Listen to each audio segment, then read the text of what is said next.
I think इस exam में क्या करना है ये सब बता रहे हैं, क्या नहीं करना है कुछ चीज़ें हैं जो बहुत इंपॉर्टेंट है। पहली चीज़ जो मुझसे गलती हुई कि सिलेबस को बिना समझे properly I stepped into the preparation, तो ये गलती तो नहीं करनी है। पहले सिलेबस उठाएं, मेंस का बहुत ही डिटेल सिलेबस यूपीएससी ने दिया है, हमें ये देखना चाहिए। उससे ये पता चलता है क्या पढ़ना है। अब आता है सवाल कितना पढ़ना है।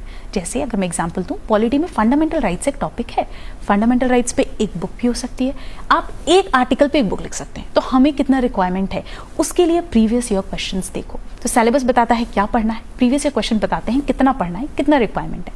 ये दो चीज़ों के बाद तीसरी चीज़ आती है बेसिक्स, एंड बेसिक्स के लिए आई थिंक एनसीईआरटी से बेहतर कुछ नहीं है। अब मैं ये बिल्कुल नहीं कहती कि 6 से 12 की सारी एनसीईआरटी पढ़नी है, कुछ स्पेसिफिक कुछ बेसिक्स हैं जिनको आपको रेफर करना है, बहुत ही limited number of standard books. क्योंकि आई थिंक एक मुझसे जो गलती हुई कि वो मैं बहुत सोर्सेज को रेफर करती थी। अब जिस सब्जेक्ट से डर लग रहा है, जैसे हिस्ट्री वीक है तो हिस्ट्री के लिए मैंने कम से कम 10 किताबें पढ़ ली हैं।